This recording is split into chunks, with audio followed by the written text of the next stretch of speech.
child, when I tell you I was not prepared for that in these heels today. I wanted to low-key take off my heels and just start walking barefoot. But I was like, it's not professional. I'm trying to be classy, so don't do it. What's your name? What's my number? What's your name? What's my number? My name's Kia. My name's Kia. What's your name? What's my number? What's your name? What's my number? My name's Kia. My name's Kia. I just was gonna do a little quick video to kind of let y'all know what happened today, what's going on today. As you can see, I'm in some like business casual attire, I guess you can say. Did I get some of my dress? Dang it. Just a little slight work.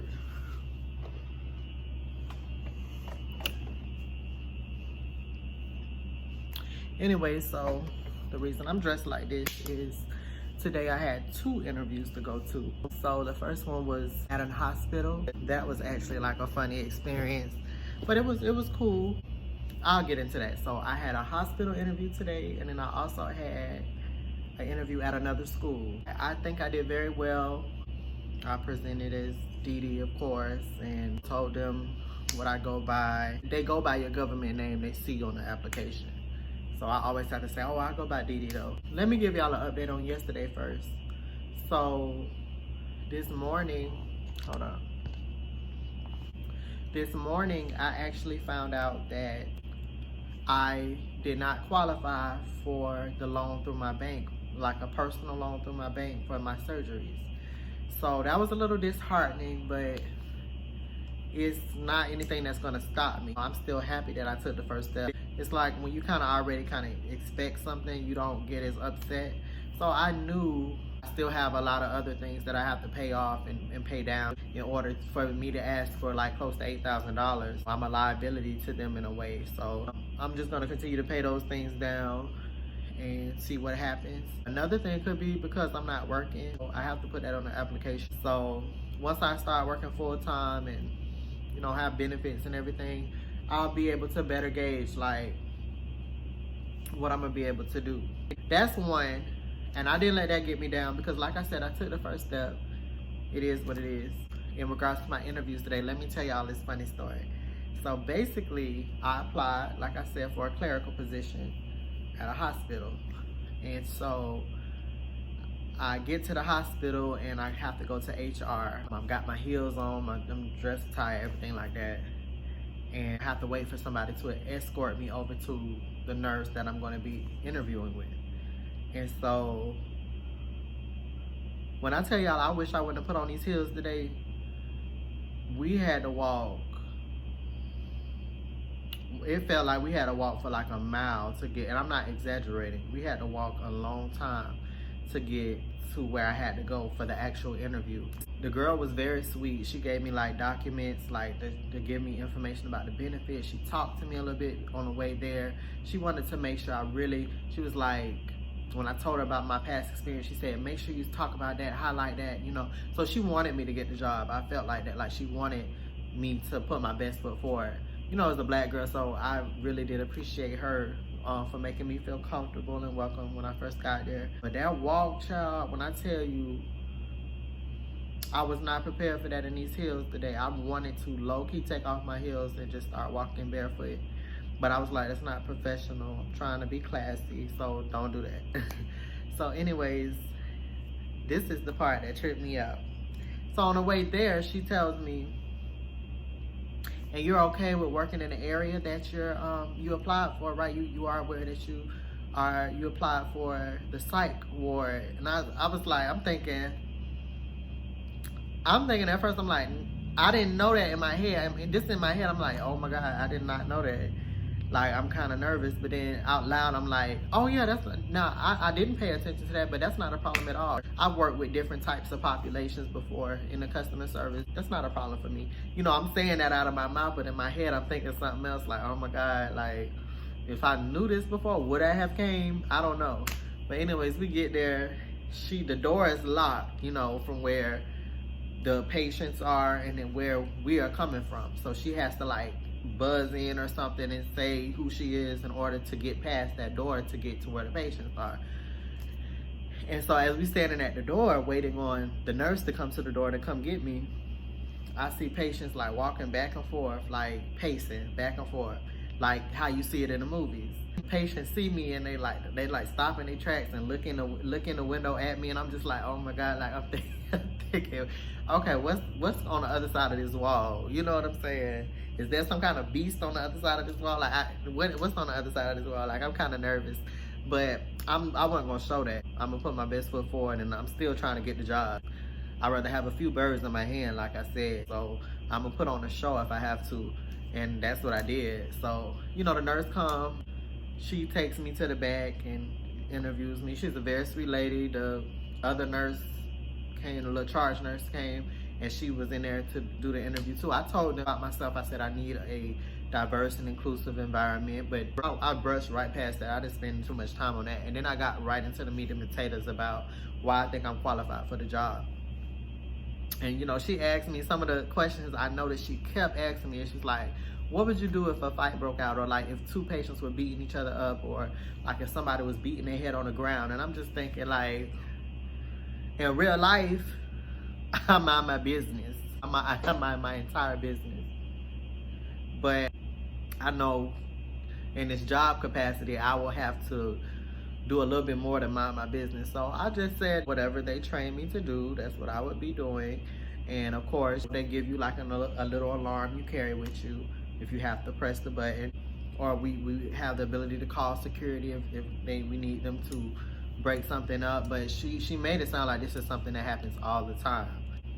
But that was definitely a new experience for me, I never thought I would find myself in this type of, like, if you saw American Horror Story, was it Asylum? I think it's Asylum. It was just like that. Like, I felt like I was in American Horror Story for a minute, and I feel like I could do it, like, to be honest. Like, I know I got something wrong with me, but like people in there make you realize that you kind of okay. I think I could work out there, and I'm not a judgmental person hardly at all. Honestly, like, my heart is pure, and I don't look down on anybody. So who better than to take a position in somebody like that? I am a little nervous, but in the position I'm working in, it's like we're kind of working behind a glass. We still have to walk out, and sometimes we may have to interact with the patients and stuff. So that's just that. All these jobs, they're not hardly paying nothing. Now at the school, let me go to that interview. That interview went really, really well. She basically showed me like where my office would be. Well, it's an actual office. Let me not do that. I would have my own office.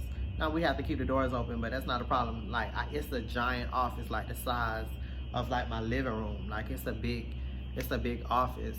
Nice desk, a whole bunch of organizational things like files and drawers and stuff, and a laptop here, a computer there. Everything looks so fancy, like, and I was like, I can see myself working here. But the thing with that job is like the school's not hardly trying to pay you anything. So I don't know. Both places pretty much have good benefits. To be honest, I'm nervous about entering the workforce, but I knew that like I'm gonna have to make money somehow. And it doesn't look like the place that I got let go from due to the coronavirus, it doesn't look like they're trying to hire me back. I don't know how much of it to believe that it's honestly just because of the coronavirus. I've heard that a few people have quit already. So to me, in my mind, I was one of the next ones up in line to come back to the position I was in. And it's 3 people that's left that position. So to me, in my mind, I know I was a bit problematic when I was there. I had to get a few people straight and stuff like that. So I know I was a bit problematic, and they might just be trying to like wait it out, because I keep calling up there. I keep saying, when can I come back? And he keeps saying stuff like, we just waiting on our higher ups to tell us and stuff like this.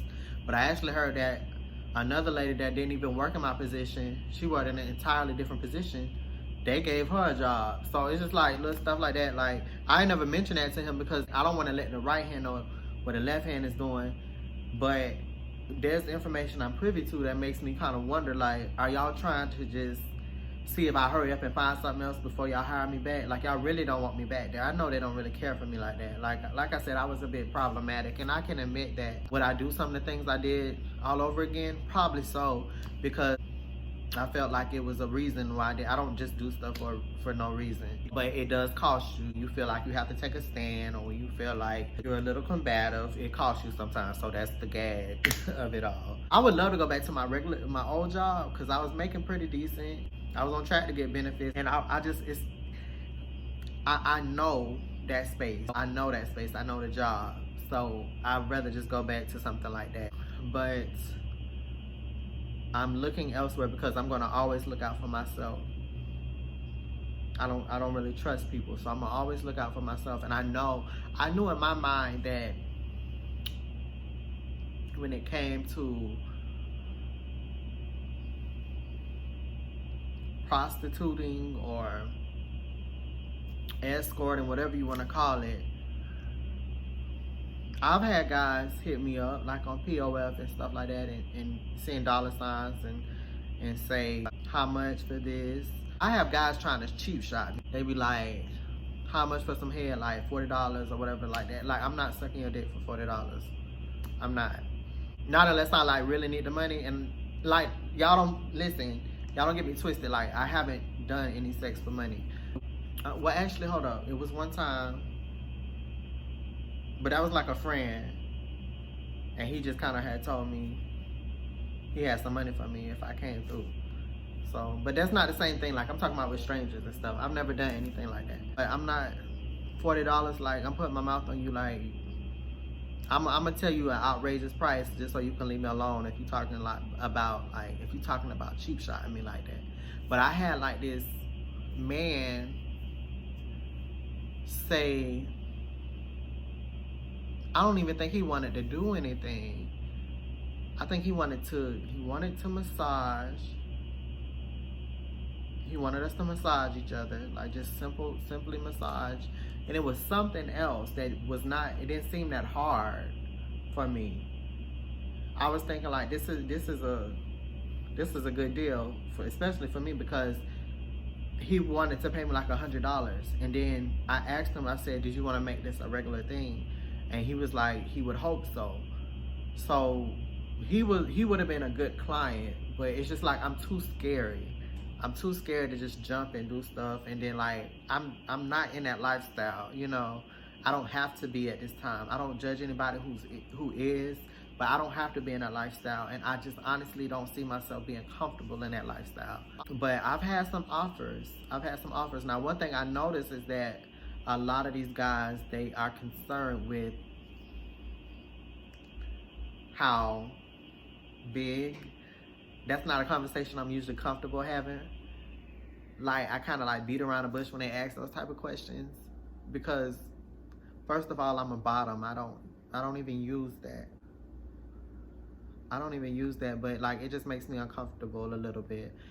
And like, I can't imagine, like, the last guy who just hit me up, it was a black guy. He didn't want to send me a picture or anything, but he really was bugging me. Like, he had hit me up several times, and he said, you give me a price, all I want you to do is grind your on me, and I want to suck it. I said, to be honest, I don't do stuff like that. And I said, I'm a bottom, so I'm not comfortable doing that, but money do talk. So I was like, how much money you talk about?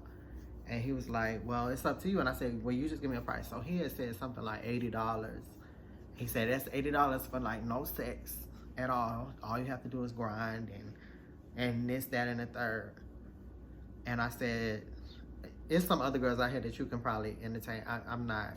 I'm good. And so when I said that, he was like, no, you tell me what's a good price for you. Just don't overprice me, but just you tell me. So he was very eager. I think one of the things that kind of made him want me even more is the fact that he felt like I was low-key. I'm just here minding my business. I'm not into too much drama. So he kind of like attached himself to me, like, dang, I kind of want to do something with you to get this curiosity or this fetish I have taken care of. I told him I was good. He was respectful. I will give him that, because when I told him I'm good, he was like, well, I understand. Well, thank you so much. But he was really eager. So it's guys out here that I can start building clientele with. It's just, I don't see myself, it's not me. I'm not the most classy. I'm not the most modest. I'm not any of those things. But sex is not as important to me as you would think. It's not. Like, sex, I need sex to be special, like, for me to enjoy. And I know this, talking about money is not about me enjoying it, but I would borderline be disgusted, like, dealing with these people. Like, it would kind of disgust me to do things with some of these guys.